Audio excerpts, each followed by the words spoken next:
C'est la crise financière, industrielle, mondiale. Les qualificatifs ne manquent pas. Ça délocalise, ça restructure, ça appauvrit. Certains disent même « vive la crise » et en appellent à l'émergence d'un nouveau modèle économique. Les ferments en sont-ils dans l'économie créative?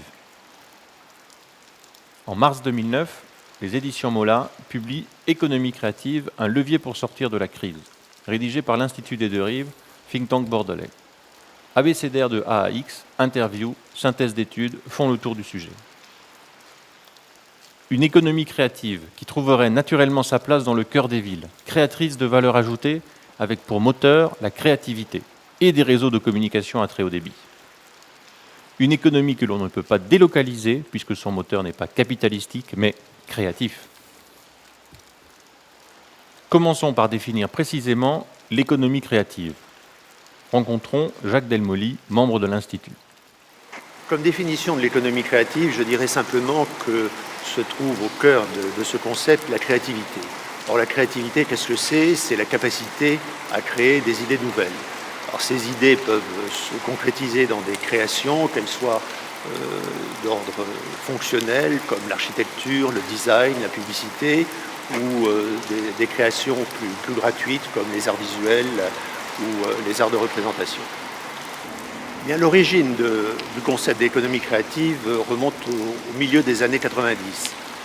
C'est un concept qui est né dans les pays anglo-saxons, d'abord dans les universités, notamment en Australie, mais qui a été repris ensuite sur un plan médiatique et politique par le premier gouvernement de Tony Blair au milieu des années 90, qui a instauré un groupe de travail qui a défini ce que devait recouvrir ce concept d'économie créative.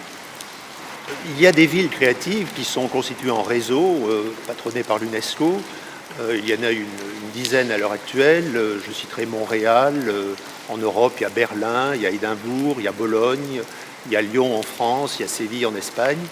Et ce sont des villes qui se sont distinguées dans un des secteurs de l'économie créative. L'intérêt du concept d'économie créative pour une ville comme Bordeaux, c'est d'abord d'être ancré très fortement dans un territoire.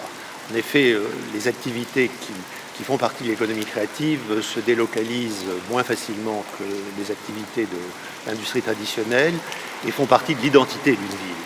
Et Bordeaux, avec sa dominante axée sur la qualité de vie, sur la gastronomie, sur le vin bien entendu, a des atouts, mais également des activités qui allient les nouvelles technologies. Je pense notamment aux jeux vidéo qui commencent à constituer un pôle important de l'économie créative à Bordeaux.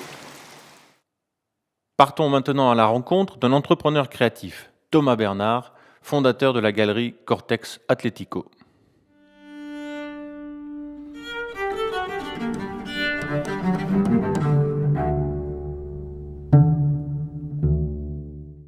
Je suis un entrepreneur créatif à plusieurs endroits. D'une part dans le développement de ma structure, qui est une structure qui a besoin de s'appuyer sur une histoire de talent, sur une histoire d'achat civique, sur une histoire de territoire.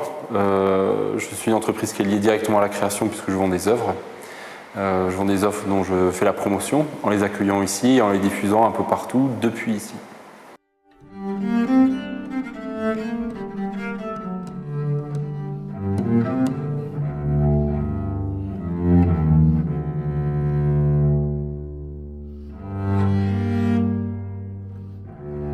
J'attends beaucoup de choses de la notion d'économie créative, de cette manière d'envisager les choses. Pas simplement pour mon activité, mais je pense pour un territoire en général. C'est-à-dire qu'on a besoin aujourd'hui de prendre conscience que la création, c'est justement aussi une économie et que cette économie a des besoins, qu'on a besoin on doit absolument pouvoir repérer le noyau de cette économie. Je suis persuadé que le noyau de cette économie, ce sont les talents. On est dans une ville talentueuse, on est dans une ville où il y a des gens ont des ambitions, des gens ont de l'audace, et je pense qu'envisager les choses sous un angle économique permet de repérer ces talents et de les considérer comme du capital. Bordeaux fourmille de projets d'économie créative. L'un des plus emblématiques est sans nul doute le projet Darwin, à l'emplacement de l'ancienne caserne Niel.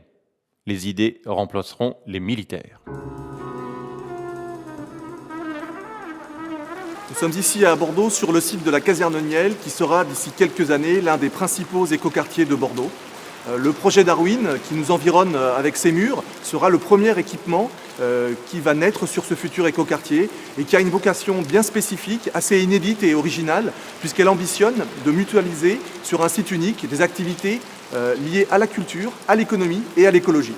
Donc sur ces bâtiments que nous allons éco-rénover vont cohabiter d'ici 2-3 ans des entreprises du design, de l'architecture, de la communication, des nouvelles technologies avec une fabrique culturelle et artistique où des plasticiens, des producteurs de musique actuelle cohabiteront avec des entrepreneurs de façon à faire en sorte que leurs expertises, leurs expériences, leur façon de voir l'économie, l'écologie et la culture se mélangent et créent de nouvelles idées, de nouvelles créations au bénéfice du développement économique et du mieux vivre sur le quartier.